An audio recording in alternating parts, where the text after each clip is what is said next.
প্রিয় শিক্ষার্থী ভাইয়া অথবা আপু, সিএমআই স্কুলের উচ্চতর গণিত দ্বিতীয় পত্র ধারাবাহিক লেকচার ভিডিওর আরও একটি নতুন পর্বে তোমাকে স্বাগতম। সাথে আমি আছি মাহমুদুল হাসান, তোমার অন্যতম একজন শুভাকাঙ্ক্ষী।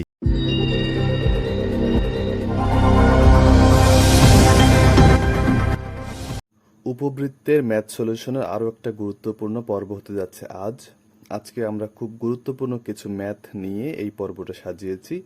এখানে প্রথমে যে ম্যাথটা আমরা নিয়েছি সেটাতে দেখো যে বৃহৎ অক্ষ এবং ক্ষুদ্র অক্ষকে ধরতে হবে এক্স অক্ষ এবং ওয়াই অক্ষ।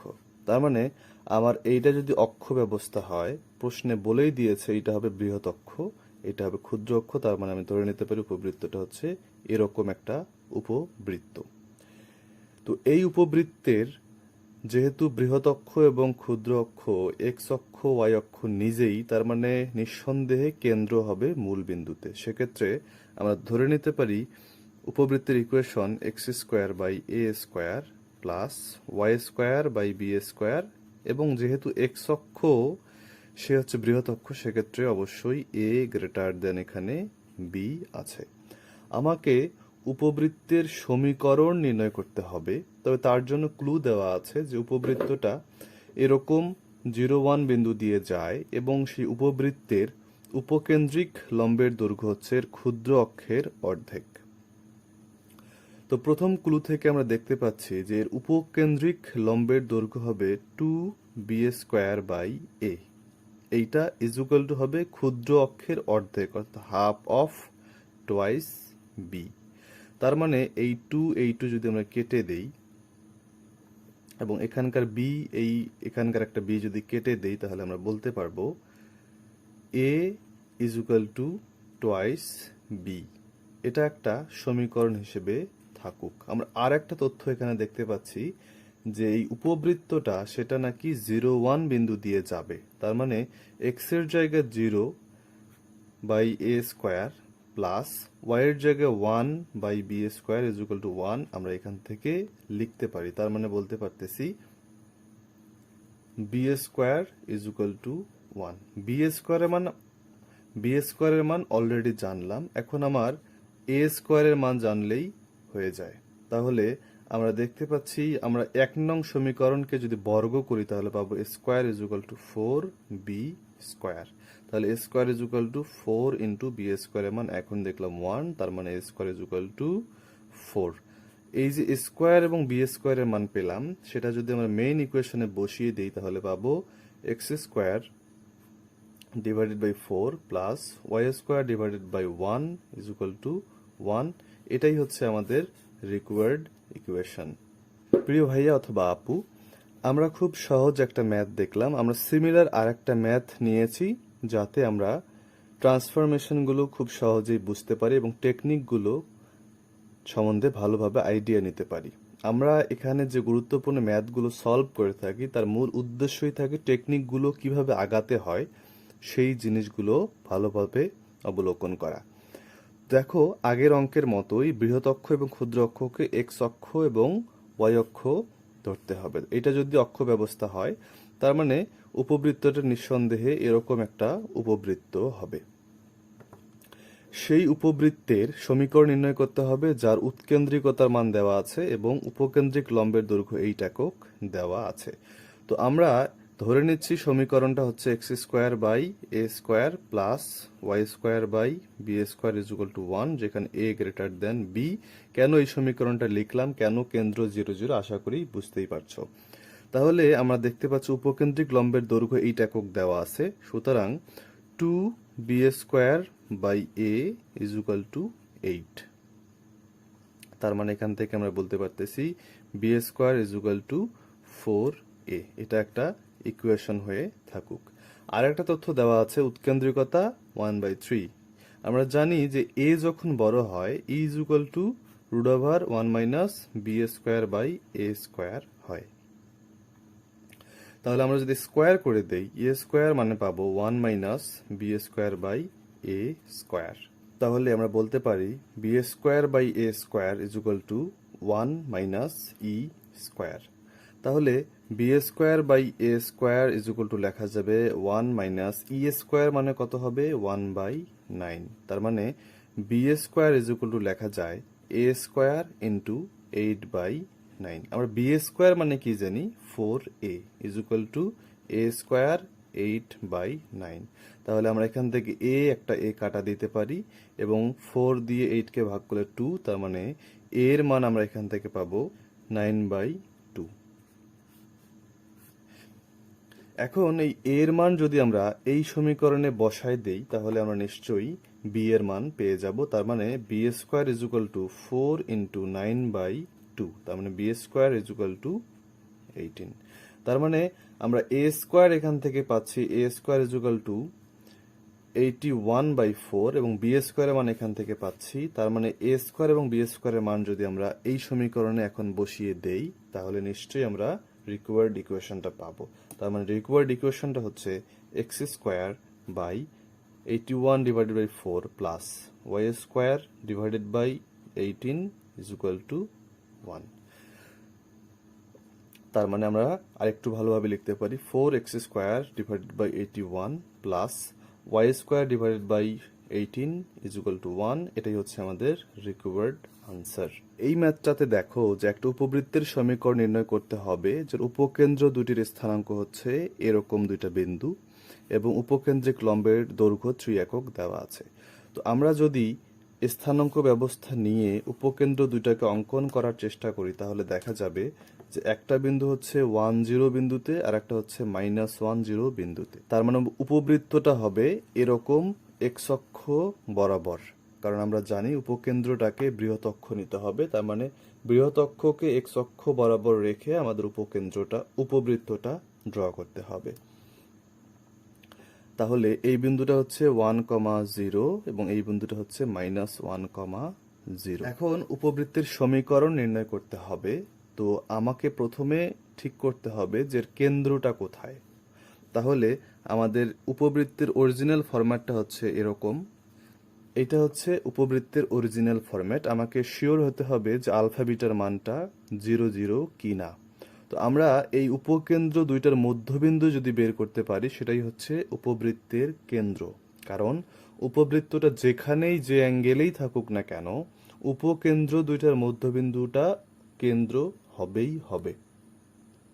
তাহলে -10 এবং 10 বিন্দুর মধ্যবিন্দু যদি আমরা বের করতে চাই, -1 + 10 ডিভাইডেড বাই 2, 0 + 0 ডিভাইডেড বাই 2, তার মানে আমরা কেন্দ্রের স্থানাঙ্ক পাচ্ছি 0,0। তার মানে আমি শিওর হলাম যে x square by a square plus y square by b square is equal to 1 হবে। এটাই হবে কাঙ্ক্ষিত উপবৃত্তের সমীকরণ। এখন আমাকে ফার্দার যে ক্লুগুলো দেওয়া আছে তার সাহায্যে দেখতে হবে যে এ স্কোয়ার এবং বি স্কোয়ারের মান কেমন। এখানে একটা তথ্য দেওয়া আছে যে উপকেন্দ্রিক লম্বের দৈর্ঘ্য হবে 3 একক। তো যখন এ গ্রেটার দেন বি সেক্ষেত্রে আমরা জানি 2b square by a is equal to হবে উপকেন্দ্রিক লম্বের দৈর্ঘ্য 3। তার মানে আমরা বলতে পারতেছি b square is equal to 3/2a। এটা হচ্ছে 1 নাম্বার ইকুয়েশন দিয়ে রাখা হলো।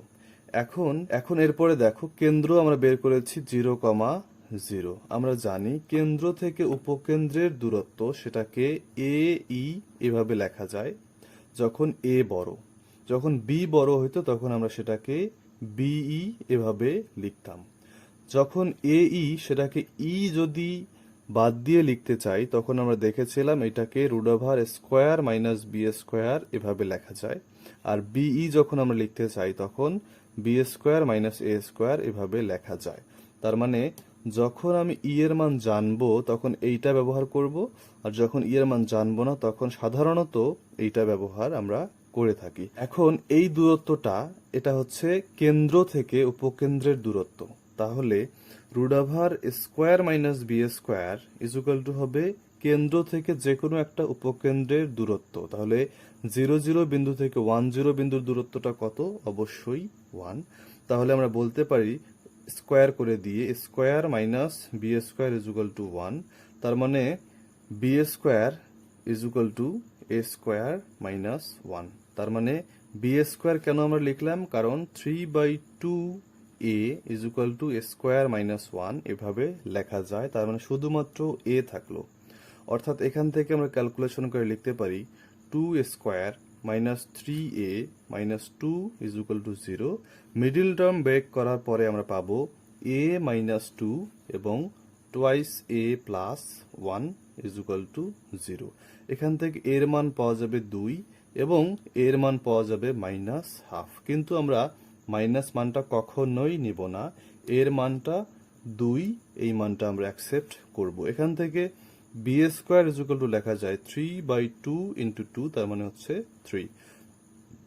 তার মানে আমরা পাচ্ছি এ স্কোয়ার মানে হচ্ছে 2 এর উপর স্কোয়ার মানে 4 এবং বি স্কোয়ার মানে হচ্ছে 3। এই মানগুলো এখন আমরা এই সমীকরণে বসিয়ে দিই, তাহলে আমরা পাবো x square by 4 plus y square by 3 is equal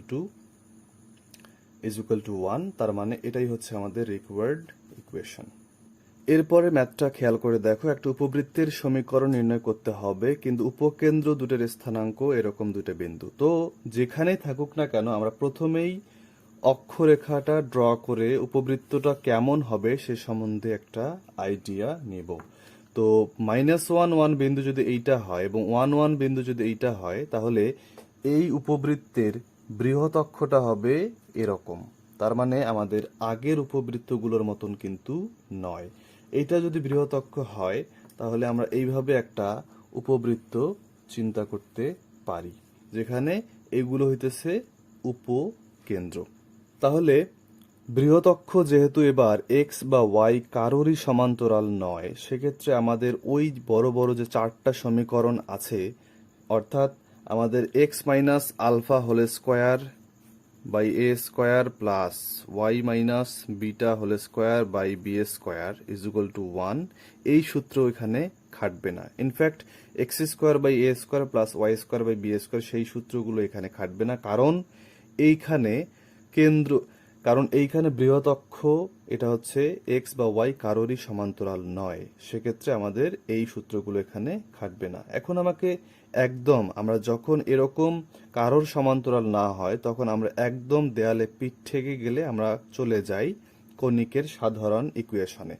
উপবৃত্তের সাধারণ ইকুয়েশন আমরা যেভাবে এস্টাবলিশ করেছিলাম সেভাবেই এটা আমরা বের করার চেষ্টা করব। এখানে দেওয়া আছে বৃহৎ অক্ষের দৈর্ঘ্য হচ্ছে 2√3 একক, তার মানে ওই যে আমাদের দড়ির দৈর্ঘ্য যে ব্যাপারটা ছিল সেই দড়ির দৈর্ঘ্যটা হচ্ছে 2√3 একক। তো যদি এই উপবৃত্তের উপরস্থ একটা বিন্দু, যে কোনো একটা বিন্দু পি এক্স ওয়াই হয় এবং যেই বিন্দুটা পুরো উপবৃত্তের সবগুলো বিন্দুকে রিপ্রেজেন্ট করে, তার মানে এই পি বিন্দুর সঞ্চারপথের ইকুয়েশন যদি আমরা বের করতে পারি তাহলে সেই ইকুয়েশনটাই হবে এই উপবৃত্তের ইকুয়েশন। তাহলে এই বিন্দুর নাম যদি S1 হয়, এই বিন্দুর নাম যদি S2 হয়, তাহলে আমরা বলতে পারি যে S1P প্লাস PS2 এই দূরত্বটা হইতেছে দড়ির দৈর্ঘ্য টোয়াইস এ এর সমান। তো সেক্ষেত্রে যদি P বিন্দু এক্স ওয়াই এবং S1 বিন্দু যদি 1,1, S2 বিন্দু যদি -1,-1 হয়, সেক্ষেত্রে আমরা বলতে পারি √x plus 1 whole square plus y plus 1 whole square is plus √x minus 1 whole square plus y minus 1 whole square is equal to 2√3। তাহলে আমাদের সেই আমাদের পরিচিত ইকুয়েশন চলে আসলো। দুইটা রুট এরকম বড় বড় থাকলে একটাকে আমরা ওদিকে পাঠিয়ে দেই, তাহলে আমরা লিখতে পারি আমরা এখন উভয় পাশে বর্গ করে দিব। বর্গ করে দিলে কি পাওয়া যাবে, এদিকে x plus 1 whole square plus y plus 1 whole square is equal to 2√3 মানে হচ্ছে 12 minus 4√3 √x minus 1 whole square plus y minus 1 whole square plus x minus 1 whole square plus y minus 1 whole square. তাহলে দেখো তো যে আমরা যদি এই x plus 1 whole square এবং এই x মাইনাস 1 হোল স্কোয়ারকে একদিকে আনতে পারি, তাহলে নিশ্চয়ই সেখানে 4ab সূত্র অ্যাপ্লাই করা যাবে।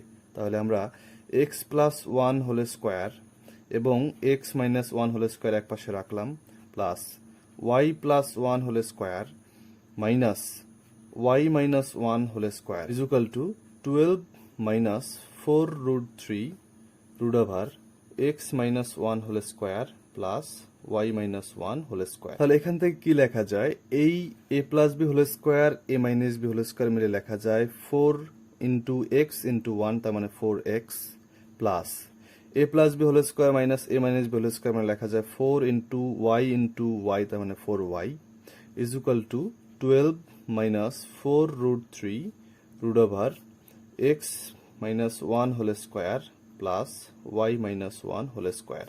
আশা করি তোমরা ক্যালকুলেশনটা সাথে সাথেই করতেছো। আমরা এখন নেক্সট পেজে চলে যাব বাদ বাকি ক্যালকুলেশনটা করার জন্য। তাহলে আমরা লিখতে পারি 4 root 3 root over x minus one whole square plus y minus one whole square is equal to 12 minus 4x minus 4y। তাহলে 4 সবখান থেকে আমরা কমন নিতে পারি, তাহলে লেখা যায় root 3 root over x minus one whole square plus y minus one whole square is equal to 4 minus x minus y. তাহলে আমরা লিখতে পারি 3 x square minus twice x plus one plus y square minus twice y plus one. এখানে লেখা যায় 9 plus x square plus y square minus 6x minus 6y plus 2xy। বাদ বাকি ক্যালকুলেশনটা যদি আমরা এখান থেকে করে নেই তাহলে আমরা লিখতে পারবো 2x square plus 2y square minus 2xy minus 3 is equal to 0। আশা করি ক্যালকুলেশনটা তোমরা করতে পারবে। আমাদের এখানে জায়গা সংকুলান না হওয়ার কারণে আমরা ক্যালকুলেশনটা স্কিপ করলাম। আশা করি তোমরা ক্যালকুলেশনটা করে নিতে পারবে। আমরা এখন নেক্সট ম্যাথে মুভ করি। এরপরে যে ম্যাথটা নেওয়া হয়েছে সেখানে দেখো একটা উপবৃত্তের সমীকরণ নির্ণয় করতে হবে যার একটা উপকেন্দ্র দেওয়া আছে 1, -1। তাহলে আমরা যদি অক্ষ ব্যবস্থাটা চিন্তা করি 1, -1 যদি এই বিন্দুটা হয় এবং এই বিন্দুটা হচ্ছে উপকেন্দ্রের স্থানাঙ্ক একটা, অনুরূপ দ্বিকাক্ষ রেখা এই রেখাটা এবং এত বিন্দু দিয়ে অতিক্রম করে, তার মানে এখানে একটা উপকেন্দ্র দেওয়া আছে এবং সেই পাশের যে দ্বিকাক্ষ রেখা সেটা দেওয়া আছে এবং উপবৃত্তটা একটা বিন্দু দিয়ে অতিক্রম করে। তো সেক্ষেত্রে আমরা যদি একটা উপকেন্দ্র এবং তার পাশের যে দ্বিকাক্ষ রেখাটা আছে সেটা যদি পেয়ে যাই, আমরা কনিকের সাধারণ ইকুয়েশন থেকে লিখতে পারি x minus alpha whole square plus y minus beta whole square is equal to e square. এখানে হবে l x plus m y plus n, মানে হচ্ছে দ্বিকাক্ষ রেখা। আমরা লিখতে পারি x minus y minus 4 whole square divided by square plus m square, তার মানে হচ্ছে 1 স্কোয়ার প্লাস 1 স্কোয়ার। আশা করি এই ইকুয়েশনটা লেখাটাও তোমরা বুঝতে পেরেছো। যেখানে আলফা বিটা হচ্ছে উপকেন্দ্র, তাহলে আমরা লিখতে পারি x minus alpha x minus 1 whole square plus y plus 1 whole square is equal to e square x minus y minus 4 whole square divided by 2। এখন খেয়াল করে দেখো যে আমরা যদি এই সমীকরণটাতে শুধুমাত্র e এর মান জানতাম তাহলে এইখান থেকেই ক্যালকুলেশন করে পুরো সমীকরণটা পাওয়া যেত, কিন্তু এখানে e এর মান জানা নেই। সেটার জন্য আর একটা তথ্য দেওয়া আছে, সেটা হচ্ছে এই উপবৃত্তটা নাকি 1, বিন্দু দিয়ে যায়। তাহলে আমরা এই ইকুয়েশনে যদি 1, বিন্দুটা সিদ্ধ করে দেই তাহলে নিশ্চয়ই মন্দ হয় না। তো সেক্ষেত্রে এক্স এর জায়গায় 1 বসবে, তার মানে 0। ওয়াই এর জায়গায় 1 যদি বসে তার 2 স্কোয়ার মানে হচ্ছে 4 is equal to e square. এখানে এক্স এর জায়গায় বসবে 1 মাইনাস ওয়াই এর জায়গায় 1 মাইনাস 4 তার উপর স্কোয়ার ডিভাইডেড বাই 2। এখান থেকে পাওয়া যাবে 8 is equal to e square into 4 এর উপর স্কোয়ার করলে পাওয়া যাবে 16, তার মানে ই স্কোয়ার মানে পাচ্ছি আমরা 1/2। তার মানে এই ই এর মান যদি আমরা এখন এখানে বসিয়ে দেই তাহলে পাওয়া যাবে x minus 1 whole square plus y plus 1 whole square is equal to 1/2। এখানে থাকবে 2 x minus y minus 4 whole square. আমরা ক্যালকুলেশনটা স্কিপ করতেছি। আমরা যদি ক্যালকুলেশন এখানে করতাম তাহলে ইকুয়েশনটা পাওয়া যেত এরকম 3x square plus 3y square plus 2xy minus 8 is equal to 0। যেহেতু এখানে x minus y minus 4 square আছে তার মানে এখানে xy যুক্ত পদ অবশ্যই পাওয়া যাবে। এটাই হচ্ছে আমাদের রিকোয়ার্ড আনসার।